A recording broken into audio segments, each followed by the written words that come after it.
Ladies and gentlemen, please welcome Mr. Tim Minchin.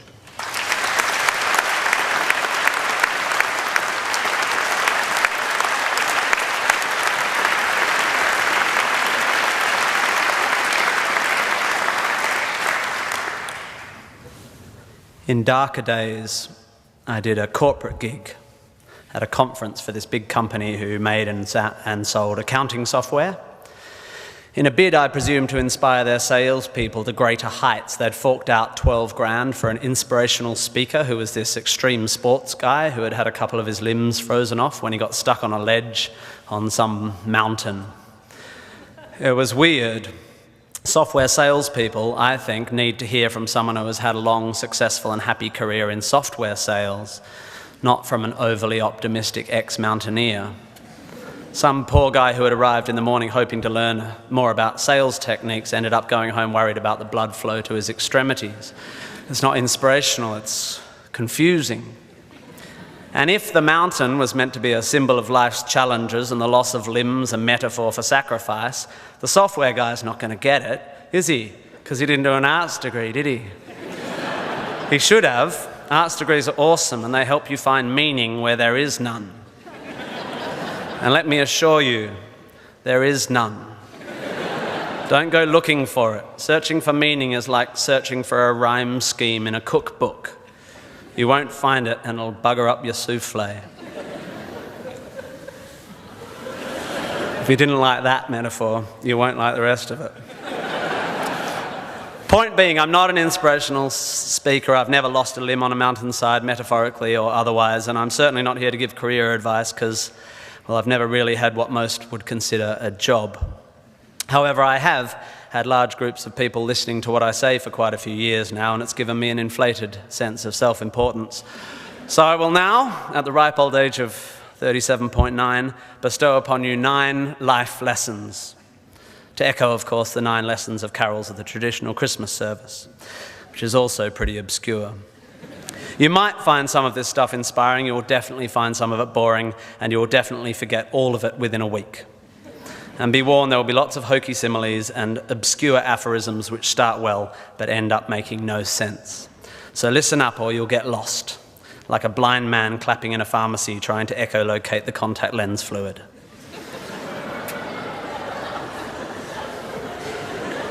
Just looking for my old poetry teacher. Here we go. Ready?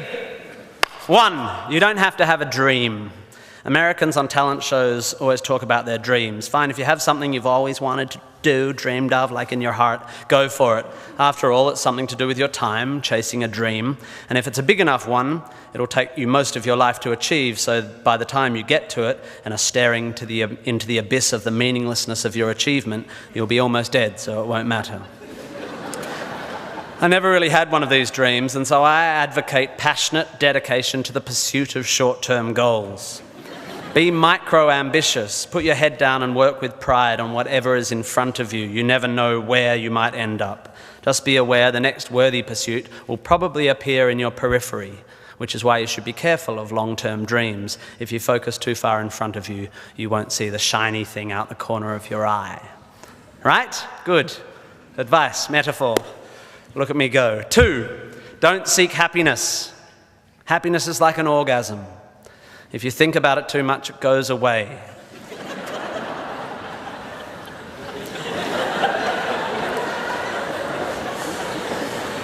Keep busy and aim to make someone else happy, and you might find you get some as a side effect. We didn't evolve to be constantly content.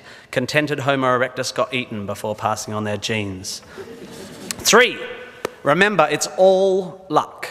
You are lucky to be here. You are incalculably lucky to be born and incredibly lucky to be brought up by a nice family that helped you get educated and encouraged you to go to uni. Or if you were born into a horrible family, that's unlucky and you have my sympathy, but you are still lucky. Lucky that you happen to be made of the sort of DNA that went on to make the sort of brain which, when placed in a horrible childhood environment, would make decisions that meant you ended up eventually graduating uni. Well done you for dragging yourself up by your shoelaces, but you were lucky. You didn't create the bit of you that dragged you up. They're not even your shoelaces. I suppose I worked hard to achieve whatever dubious achievements I've achieved, but I didn't make the bit of me that works hard. and any more than I made the bit of me that ate too many burgers instead of attending lectures when I was here at UWA. Understanding that you can't truly take credit for your successes, nor truly blame others for their failures, will humble you and make you more compassionate.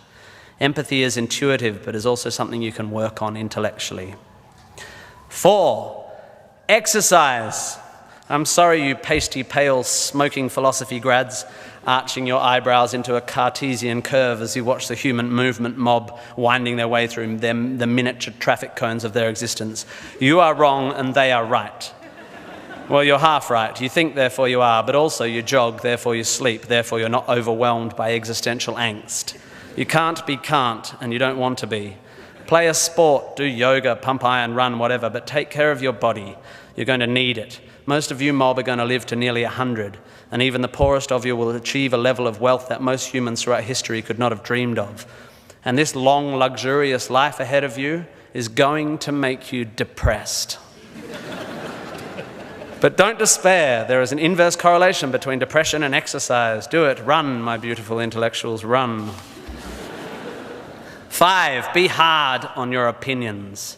A famous bon mot asserts that opinions are like assholes, in that everyone has one. There is great wisdom in this, but I would add that opinions differ significantly from assholes, and that yours should be constantly and thoroughly examined.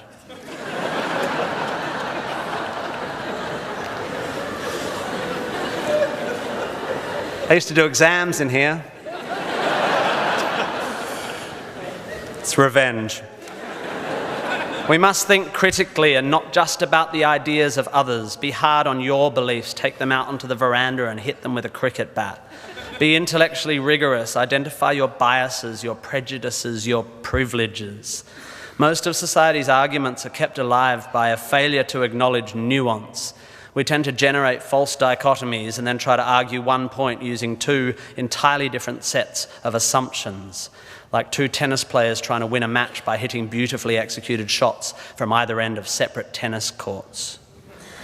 By the way, while I have science and arts graduates in front of me, please don't make the mistake of thinking the arts and sciences are at odds with one another.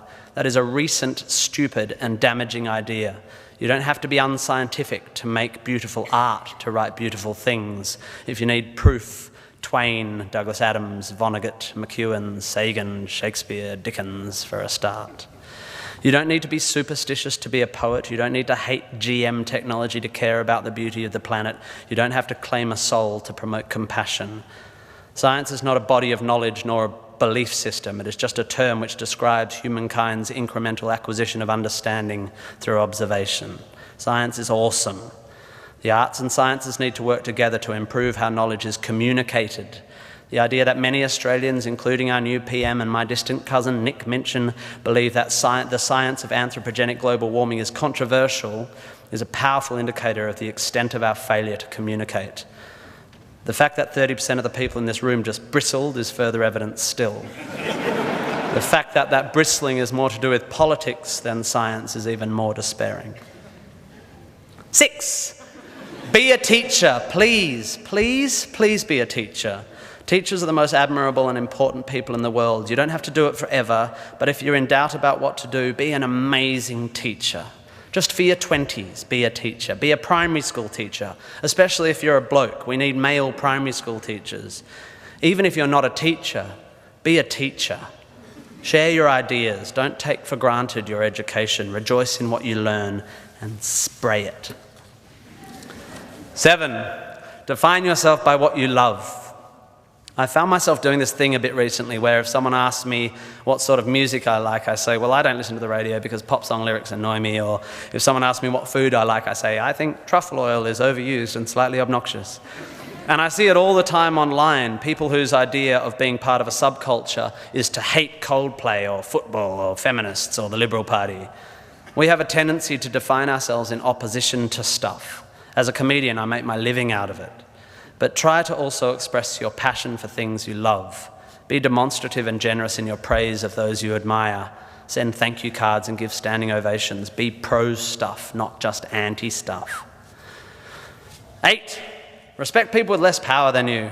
I have in the past made important decisions about people I work with, agents and producers, big decisions, based largely on how they treat the wait staff in the restaurants we're having the meeting in.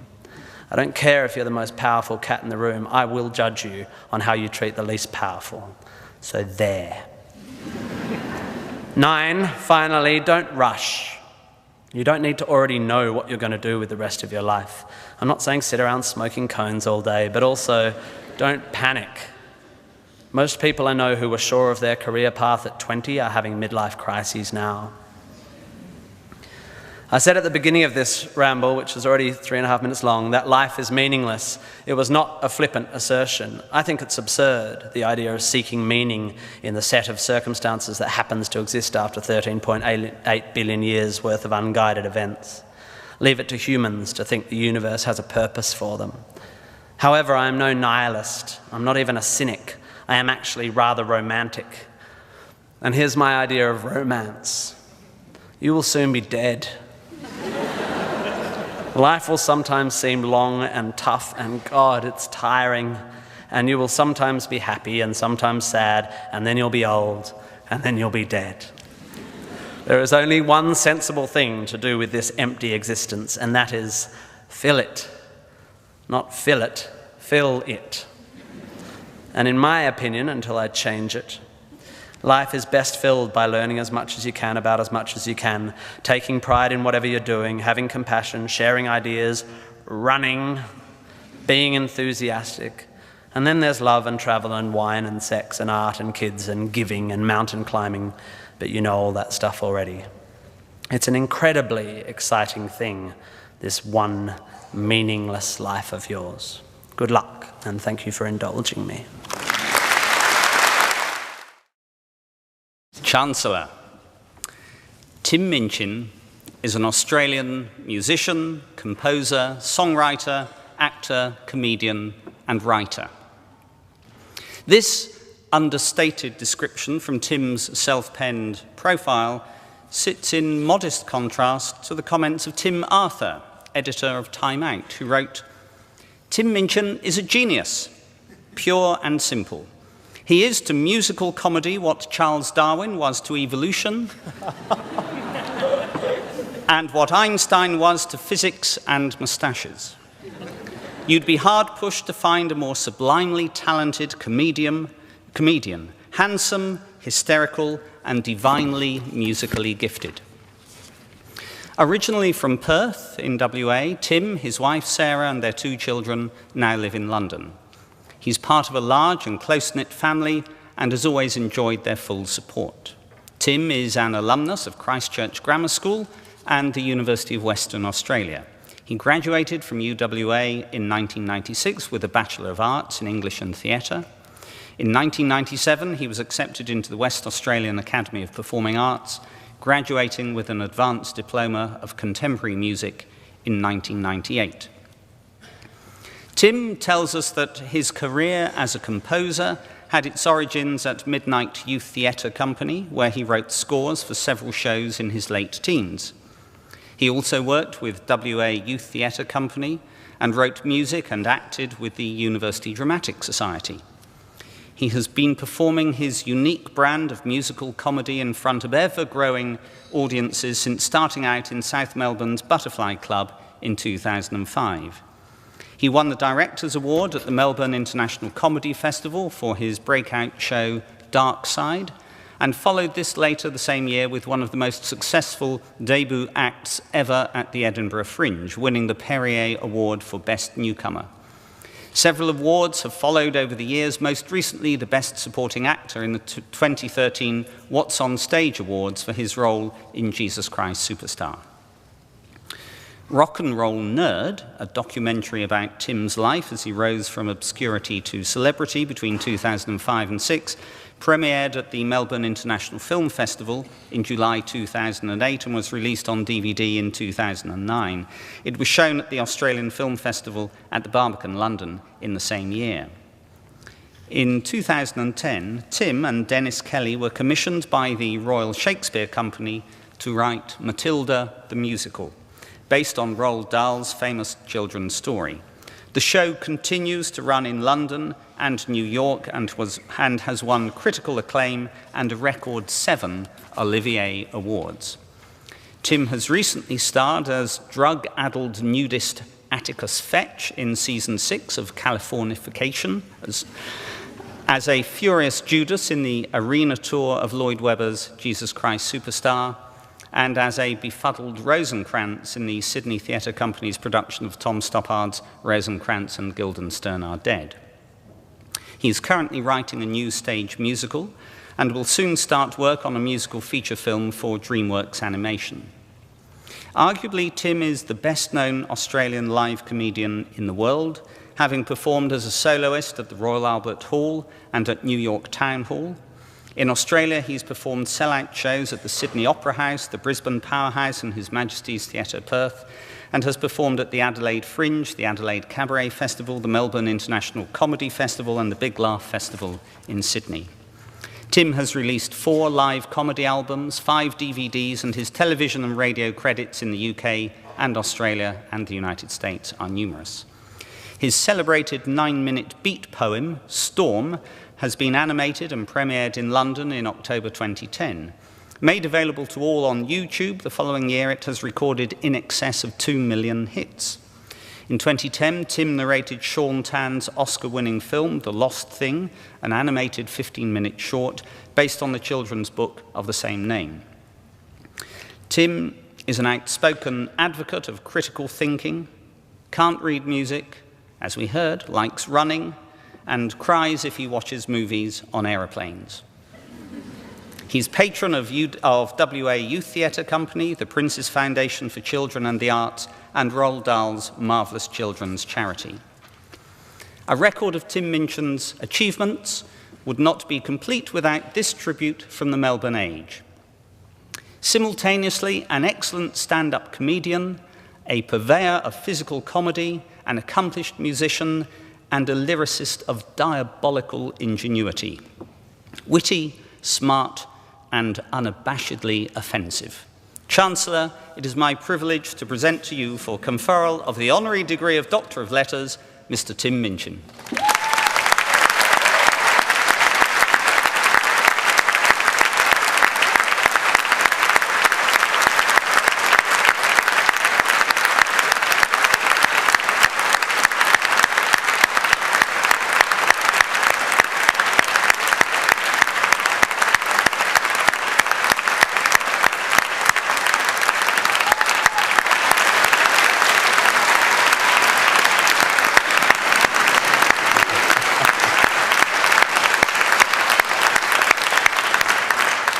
On behalf of this university, I confer the honorary degree of Doctor of Letters upon Timothy David Minchin.